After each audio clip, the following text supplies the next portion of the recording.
It's green. It should be working.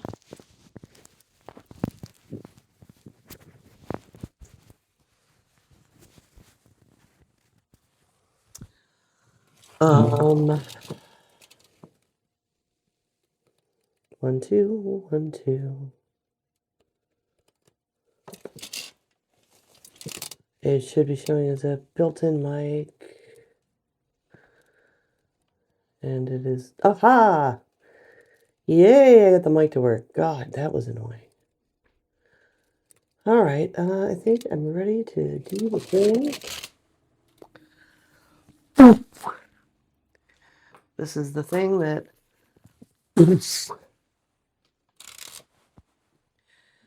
kept me back for a little while.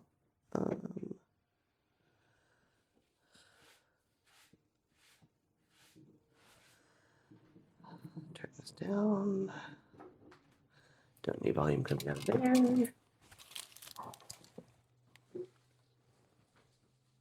All right. Okay. Looks like audio is working. Hey, folks.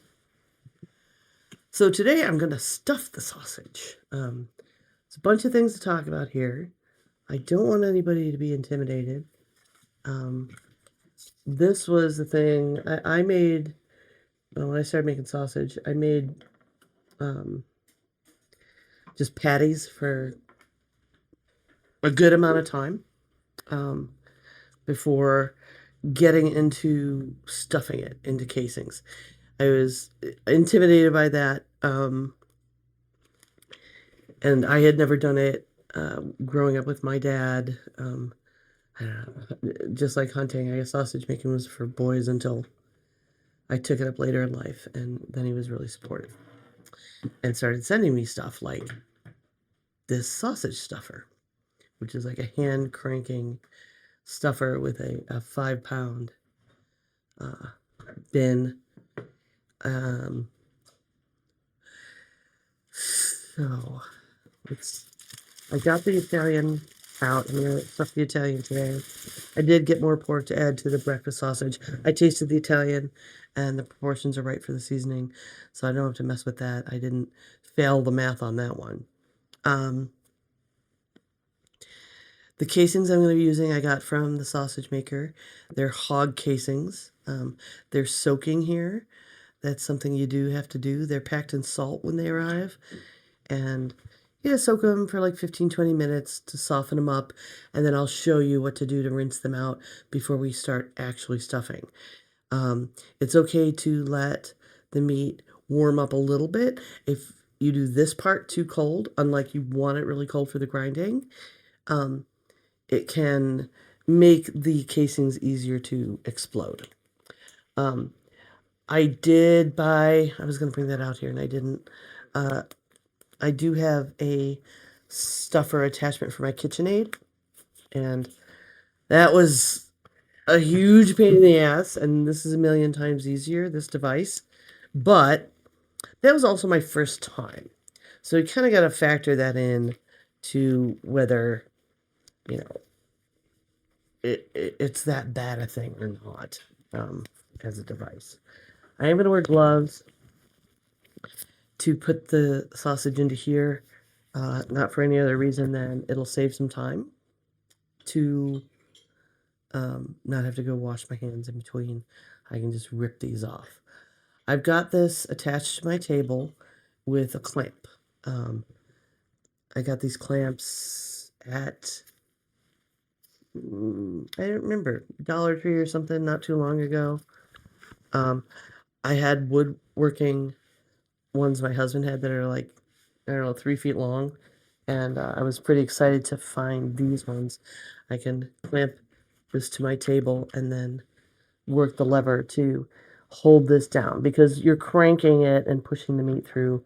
You need this to be tightly attached to whatever table you're using. So that's that. Now, I'm going to go ahead and put the tube on. These, you can get them in stainless steel, you can get them in plastic, you can get replacement parts, which I had to. These aren't the ones that came with it because we had a husky and it chewed up some of mine. I got them right out of the sink. So that screws on there. Oh, Jesus. Sorry, I don't know what that noise was. This piece, the plunger also comes off. So when you take it totally apart to clean it. And I'm going to put this in here like kind of a handful at a time because you want it packed in so that there's not a whole bunch of air bubbles. Because that air bubbles in your sausage are a pain in the Pawtucket. So you want to avoid that as much as you possible. It's not completely possible to avoid all of it, which is why after we stuff this, I'm going to be pricking it. There are special tools for that. I use a corn holder to just prick it, and it's a perfect little sharp pokey to poke my links once they're stuffed. I'm also going to be putting parchment paper down here. You can use, you know, a cooking tray or whatever to put in front of this to catch the links as they stuff. But they didn't have any butcher paper. Butcher paper is my favorite thing to use for this. It's significantly more kind of like waterproof than parchment paper. And we are going to be messing with some water because of our casings and keeping them nice and wet and slippery for the stuffing process. And but they didn't have any, so I got some parchment because that'll get used. I use a lot of parchment for I forgot we did 5 pounds. This is probably all gonna fit.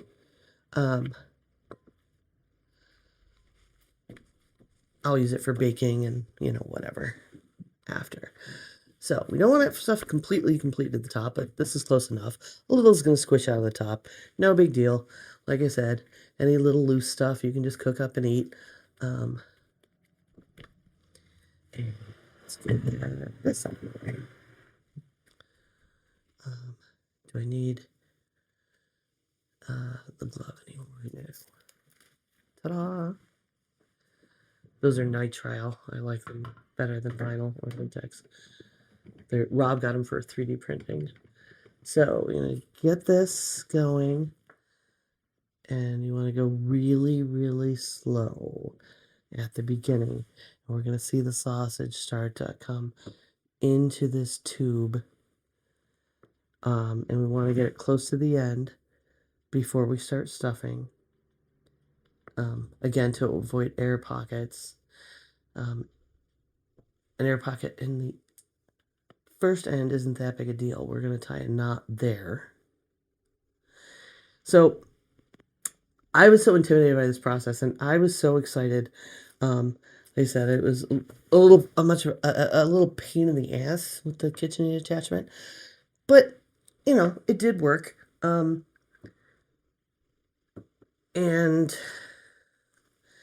then I was so encouraged. It was like full speed ahead after my dad got me this, and then I did it my second time, and it was easier because of the device and because of the experience I had already had. And I watched some like YouTube videos or something. And it was just, I don't know how to explain what a big accomplishment that felt like. I mean, seasoning meat, making sausage, cool. Not everybody does it, not everybody thinks of it. But, you know, most people, you made a meatloaf, right? So it's not that big a stretch or an accomplishment other than fresh breakfast sausage. Yeah, it was nice to have patties in the house when the kids were going to school, so we could get them a quick hot breakfast. See, I'm not even touching it, and it's still moving a little. Don't worry about it. Let's get some parchment down. Oh, that was in completely upside down from the way I would have put it. And this is a new thing.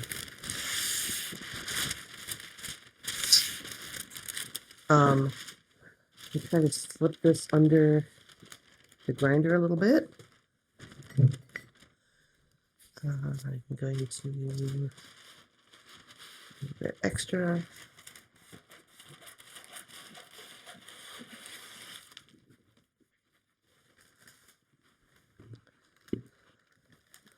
Okay. Now, not to worry about this little bit that came off. Toss it in the bowl and cook it later. Now let's show you how we do with these casings. I forgot. No, I've got a tray over there. Okay. So these are hog casings. These are like the size you expect for an Italian, like nice fat sausage. They come in a bag that is resealable after you cut it open. Packed in salt. They last a very, very long time. As long as they're properly refrigerated after opening and still packed in salt, and you can add some if you need to, they keep a really long time. I tend to buy small packages though, because I only make so much sausage at a time, and they go a long way. I have 3 casings in this bowls. They've been soaking for, I don't know, about 15 minutes maybe. So first thing I do is find the hole in the end. Okay. Oops. I got the hole. I've got it open. And then dip it in the water. And you're going to put the water, keep dipping through. And you're rinsing the inside and the outside of the casing. Let me grab the other end so you can see what's happening. See, the water is going through the casing as I lift it up. And you want to do that at least 3 times, all the way to the other end. They come in different lengths sometimes, and these are actually intestines. You can get collagen casings that are edible. You can get non-edible fibrous casings. I really like the snap of a good natural casing. Yes, it's made of intestines. They are very cleaned and preserved in a way. It's not going to hurt you. If you ever had a hot dog or sausage with a casing, you've eaten this. There are fibrous casings, non-edible ones like for summer sausage, big fat red ones. I've got some of those. When I make summer sausage sometime on stream, I'll show you the method for closing those. That actually has a tool. It's got like this metal piece that you crimp onto the ends of it. With this, I'm going to tie an end, and then I'll just be twirling the links to differentiate them one to the other. And when you do that, and I'll show you and probably repeat myself because I do that, you want to twirl it one way and then the other. If you do all the sausage at once, that's a little easier to do, but that's something like a professional butcher's doing at a super long table. So even though it's a little more of a pain to do it as you stuff, I'm probably going to do that. But if you just have one big long sausage, if you've left it not tightly packed enough that you can twist it, which you need to do as you go anyway, you twist it one way, and then you go over there and you twist it the other way, and it ends up self-alternating. But anyway, that's more complicated than we need to deal with. I'm going to rinse this one more time. You can see already how much wider this hole has gotten just from me pulling it a little. As we stuff, it will stretch around the meat that's being pushed into it. And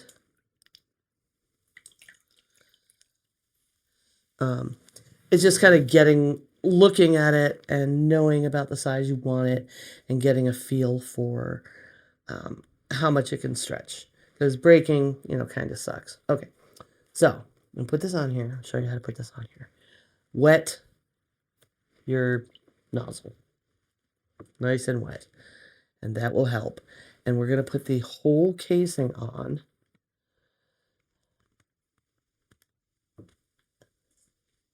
just kind of sliding it on. You're not rolling it down like a condom. You're stacking it all together so that it lets out as the meat is pushed in and the casing is stuffed.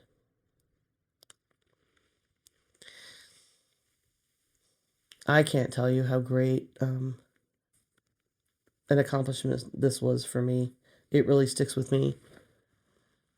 Add more water if you need to, and try to keep it going on as evenly as possible. Because it's like fancy, right? To be able to say, I made this from scratch and have sausage in a casing. And, I'm doing this and it's going to demystify it. And then I guess it won't be as impressive for some of you folks out there. But I want everybody to be able to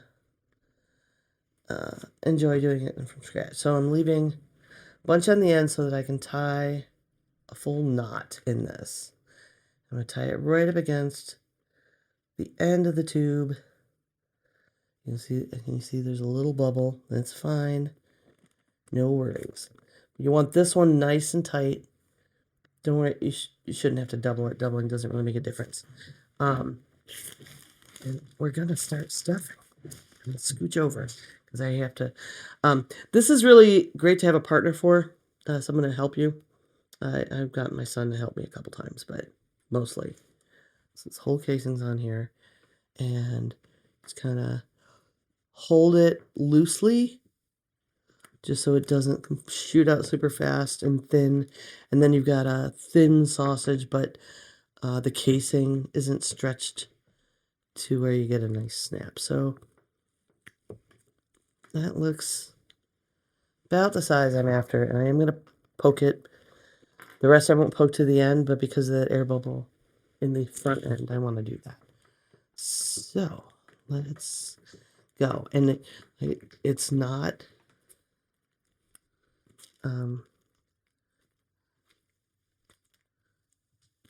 it's not hard. You're not pulling, you're not pushing, you're just kind of letting it do its thing. You're holding back the case enough to stretch to about the size you want. So it takes a little practice. Sometimes they're uneven. But again, it's homemade. It looks homemade, right? I think I go through that a lot with crafts that I make. Sometimes there's a little flaw in it. It's like, well, you can tell it's homemade.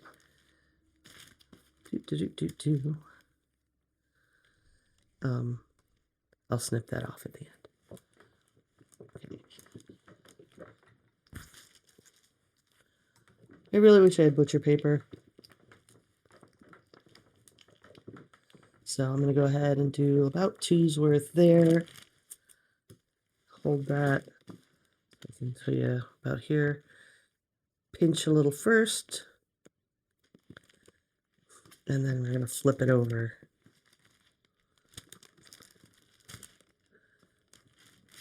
To twist that end shut.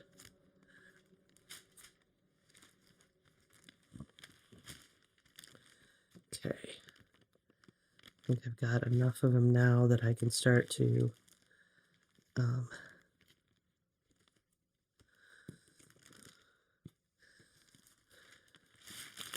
link them a little more easily. That one's a little fat. That's okay. We'll give it some room in the other end because you can, it's a little narrow right here. You can squish it to being even and then just look for that point where you've got some give. I'm letting go of that and it'll be fine. Give it a twist.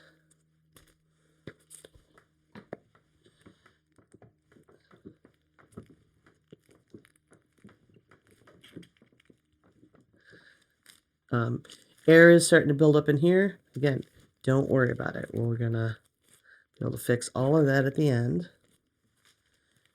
with our little corn holder.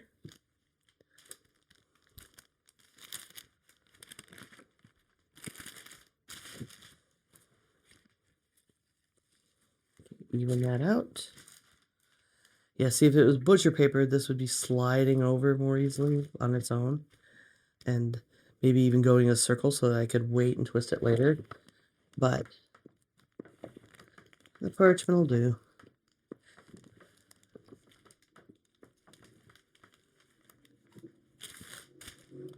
Sticking is annoying. And I twisted the other one toward me, so I'm going to twist this one away from me. So that, because if you don't alternate, it untwists the last one.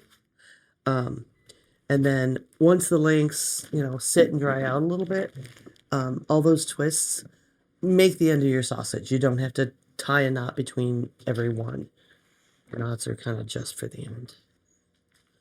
Okay, I'm going to move this sausage under here so it can slip slide on itself. See if that helps. I haven't had any breaks. That's great. Sometimes it breaks. Sometimes you get a part of the casing. And this one needs evening out. That's a little thicker. Has like veining, or it's thinner, or sometimes it came and it's got toward me a little damage to it, and it'll burst. Not the end of the world. Just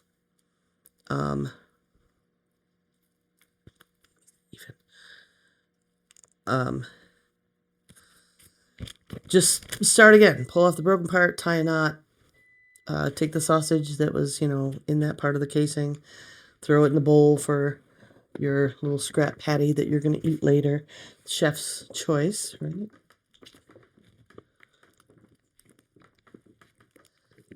And speak of the devil. See? It broke. It's fine. I'm going to pinch it here.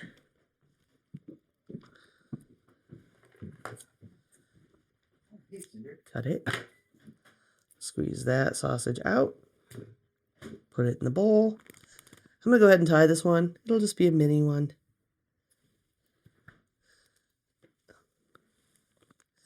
And that's not only fine, it's to be expected, and it's also kind of handy right now because I can get this over out of the way to make room to make more. Snip the end, that knot off. Side.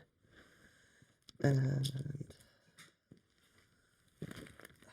put this in a pretty spiral.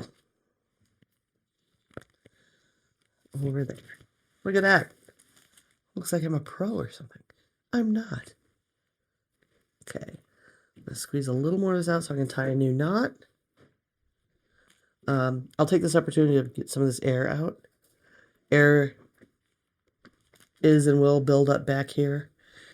And that's why you're keeping your hand, one of the reasons you're keeping your hand on the nozzle. What are you snickering at?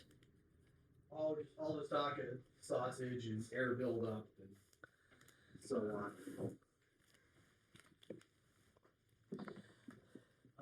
If you got air buildup in your sausage, you should see a doctor. Oh, jeez Louise. Bless. Okay, there's not a whole lot of length of casing left here. I'm going to go ahead and make this one big one and then twist it.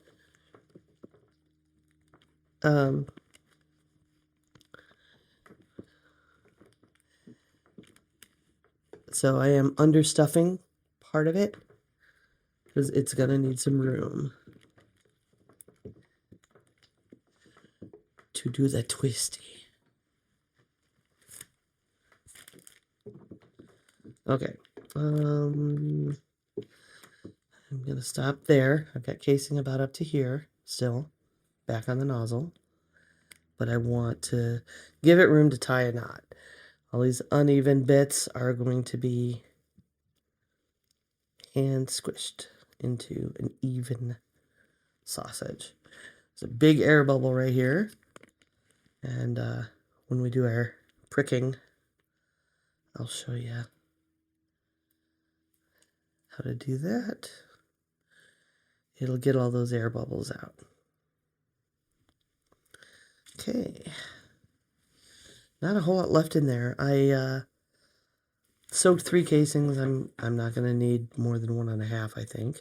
And this is, like I said, 5 pounds of sausage, so we're good. Fairly even. Let's go down. We probably want it about 6 inches. Give it a little pinch first. If you just start twisting, you're risking more of a break. Let your hand warm it up a little. Oh, when you soak the sausage, you want to use like lukewarm, maybe a little past lukewarm for the water. And here we go. Nice.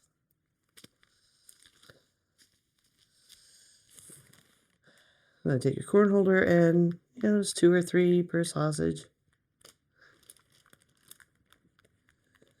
Go around, and it's a dynamic product, so the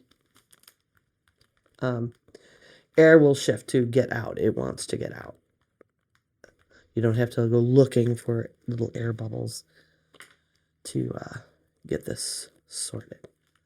Just give it some pricks. It wants to escape, and it'll give you a head start on when you're grilling, or however you're cooking your sausage, for fat to be able to escape rather than it bursting open. I'm sure maybe you've had a sausage that did that to you. You grill along and all of a sudden, like, it's not all bad because, but the fat expands and the air wants to escape and blah, blah, blah. Sometimes you want to cut it open so you can see if it's cooked inside, but having some little holes will give a vent for during the cooking process as well. Okay, I found the hole. Not using my job, doing pretty good. And this is taking so little time, right? It's great. I mean, I did so it was maybe an hour and a half yesterday for the grind and the seasoning of 2 different kinds.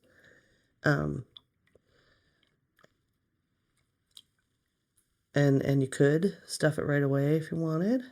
But then you'd want to let it sit, several hours at least for all the seasonings to bloom and cure. It's not really good, by the way, the Italian. I tasted it earlier, and that little bit extra fennel and caraway I put in, right up my alley.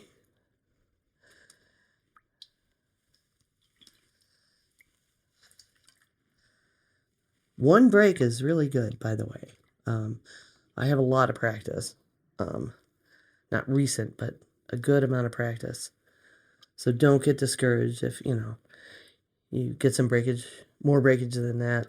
I certainly did at the beginning. Than I am getting now. It takes a little practice, but again, don't be intimidated. I was way more intimidated than I needed to be when it was like, oh gosh, that's actually not hard. It was, kind of, I don't know. I say life-changing, I guess, is an overstatement, but the opening doors to things like making the seasoning however you want. And boy, it's a great gift to give people. And I've made brats. I don't care for brats. I've never cared much for brats. Like I said, I'm from Western New York, and the whole mid-European, stuff. I like Polish sausage and German sausages, and I guess bratwurst is technically originally German, but I don't know, Midwesterners here eat a whole lot of brats, right? I've never really cared much for it, and I thought, well, I'll make it from scratch. Because sometimes you think you don't like something, but it's how it was being prepared.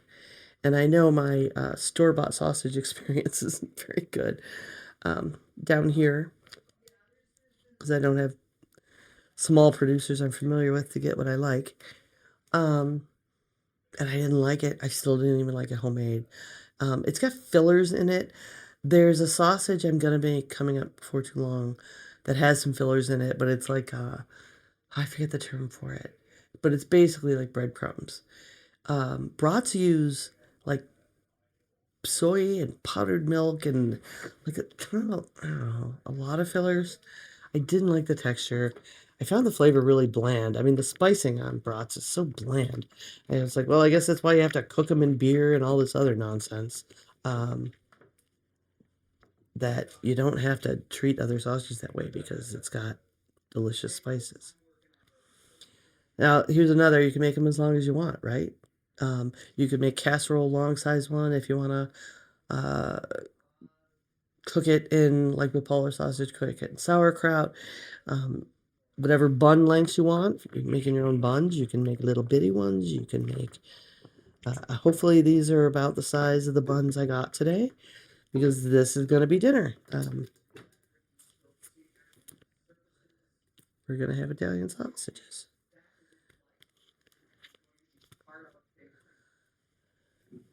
And this is starting to give distance. Yep, this is almost empty. That's it. 5 pounds of sausage stuffed up. Guess I don't need this last bit here. It's a shame, but I am going to be wasting that casing. I have not perfected is estimating how much casing I need. So I'll tie that off.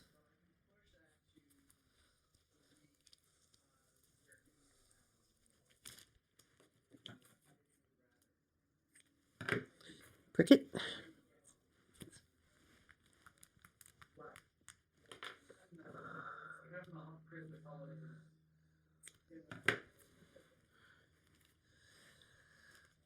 So, yeah, dude. Oh, I should have left that in a pretty pile through the pictures, right? Take a picture for the stream, girl. It's okay, I got another snip I need to do.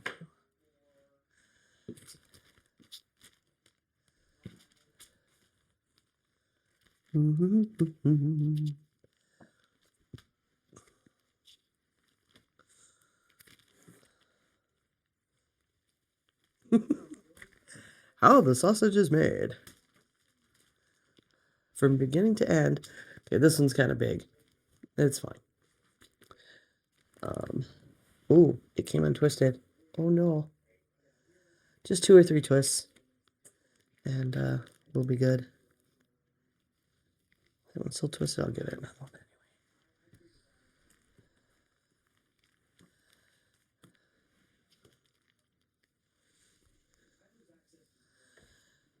Beautiful.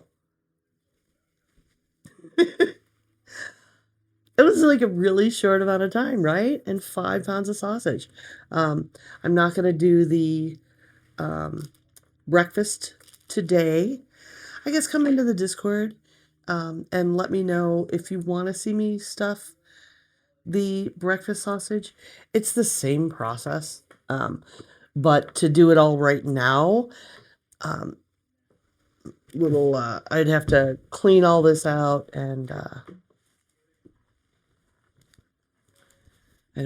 soak more casings and I don't want to do that. But when I do, which I am going to stuff, I think some of those, we really like the links. Patties are fine, but we really like the links. I'll use a smaller tube because it'll be sheep casings, which are smaller. And as I mentioned yesterday, you might have missed it, the that size for a sausage is kind of like a banger that you would get with bangers and mash in some cultures. You can get lamb casings. Lamb casings are more like the breakfast sausage links to Bob Evans or, whatever links you buy in the grocery store. That's a lamb casing. I can do those, but I found those to be more persnickety because they are so small. It's easier to burst them. And I mean, who doesn't want a fat sausage anyway for breakfast? I mean, I wouldn't do this as breakfast sausage. I feel like that would be a lot in a hog casing. But sheep has been my compromise for what I've ended up wanting to use for breakfast. Cool. Well, there we go. I'm going to wipe my hands before I touch my computer. I appreciate you coming by. And I hope you're encouraged to give this a go. It's worth it. I promise. Have a great day, and I look forward to cooking with you soon.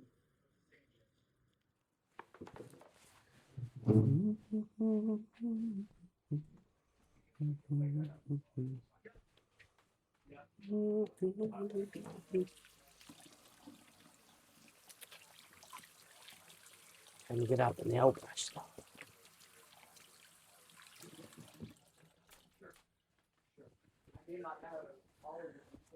That's a word call Rob has. I'm gonna stop the stream. Bye.